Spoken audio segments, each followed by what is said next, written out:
smart.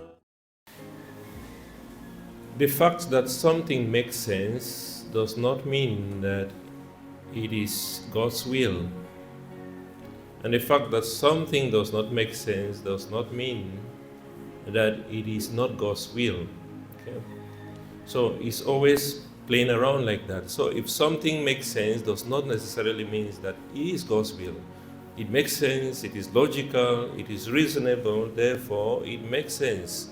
Therefore it's God's will. No, it is not necessarily like that. And I think this is where people get it wrong with situations in which we find ourselves. I'll give you an example.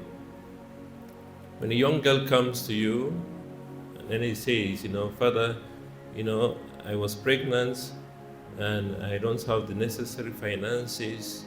I have a family that is struggling. We cannot keep this baby because it's going to be stressful to the baby. I don't want to raise a baby when I don't have the necessary resources. That makes sense. But that does not mean it is God's will to commit an abortion, right? It makes perfect sense. It is reasonable. It is logical. But that does not justify that girl should commit an abortion because of the finances and everything. And people have necessarily found reasons to do the wrong things because they feel it makes sense, and therefore, because it makes sense, it is God's will. That is totally wrong. And today, Jesus gives us that example of God's will that does not make sense. One of it is his death on the cross. Does it make sense that Jesus had to die in order to save us? It doesn't make sense. Does it make sense that we have to suffer? It doesn't make sense. Does it make sense that other things happen in other parts of the world? We know of the earthquake in Venezuela, nobody has any reason for that. It doesn't make sense. But God allowed it to happen. Is it God's will that happens? We do not know. It can or it cannot be. So we find that perfect example today in the gospel. Jesus, who is supposed to be the Prince of Peace, as the prophet Isaiah says, is the Prince of Peace, says, I did not come to bring peace upon the earth. I came to set the household against itself. And he said, if we do not hate our parents, if we do not hate our families more than, we are not worthy of me. If you prefer your son or your daughter to me, then you are not worthy of me. A perfect example that comes to my mind is actually my classmate with whom I was ordained. I hope he can permit me to say this story. Actually, he was 2 years ahead of me in high school, but we ended up joining the seminary together. Why? Because when he wanted to join the seminary, he's the first son in the family, and his parents said, no, you are the first son. You have to be the one to look after this family when we are gone. That makes a lot of sense. He's the first son in the family, and the other two following are girls, and then the last born, who is still really small, is the boy. So the parents did not find any sense in him going to join the seminary. First of all, because he's not they would delay to have grandchildren.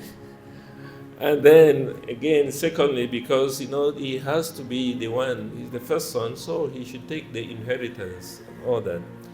But this boy is a priest now for the Fred, and he said to his parents, I know it doesn't make sense that I go to the seminary, but I think it's God's will. And his parents said, nothing doing. If you are not going to go to the university to study, I'm not going to look after you in the seminary. He said, okay, fine. And he stayed home for 1 full year, expecting that his father is going to change his mind. And his father expecting that he's going to change his mind. He stayed on for the 1 year. The second year, the father said, did you change your mind? He said, no.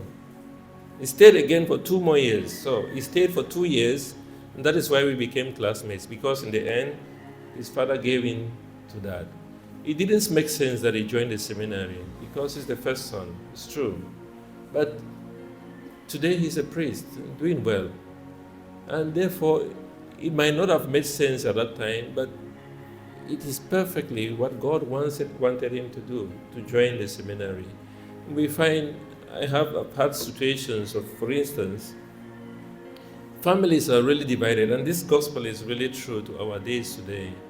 The families are being divided around issues of morality. I have a situation, I remember, of a mother coming and saying, "Father, what am I going to do? My daughter is getting married to another woman. My daughter is getting married to another woman. Should I go for that wedding?" And the other family member says, "No, you cannot stay away. It's your daughter. You cannot stay away. You have to be there. It is loving your daughter." Yes, it is true. That makes sense that he should be there because it's his daughter. But it might not be God's will that she should be there. It does not make sense, yeah. It does not make sense that a mother should not be there for the wedding of her own daughter and the wedding to another woman. So when they say the bride might not, the groom might kiss the bride, and people are standing and clapping, you are clapping to say, yes, I support that. I support it's okay. And this is where the mother said, "I am not going to go. I'm so sorry. It's going to break us apart. It's going to make my daughter hate me. But going to that wedding means that I totally support that." The mother said, "No, I'm not going to go. I'm going to stand by what I believe to be true and what is going to be good to my conscience." So again, a perfect example of what Jesus says today. Whoever prefers mother or son or daughter to me is not worthy of me.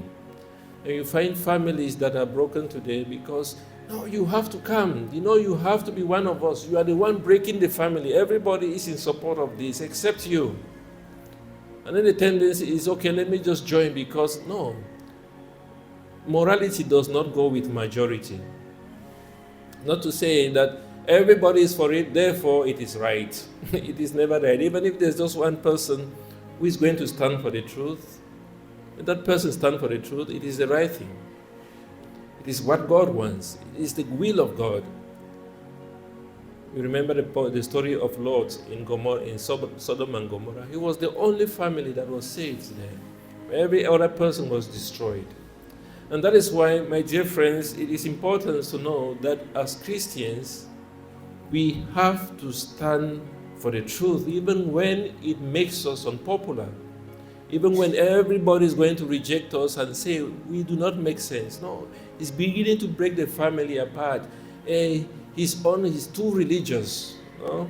And we want this to happen. Everybody is for it. She's the only one, or he's the only one who is not for it. Therefore, he's a very bad person.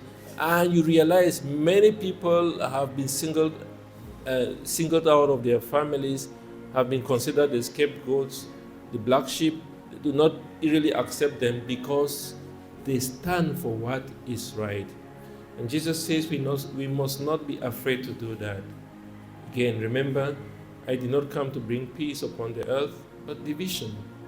A mother against the daughter, son against the father, mother-in-law against daughter-in-law. And therefore, it is important for us as Christians.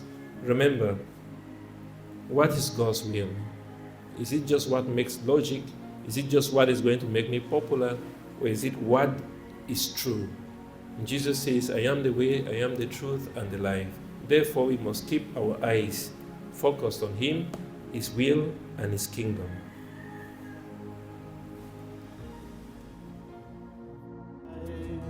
Kiss us, mother, kiss your children. Bring God's blessings from above. With your mantle blue enfold us in your gentle holy love. See the darkness dissipating, hear the trumpet echoing, Satan's rage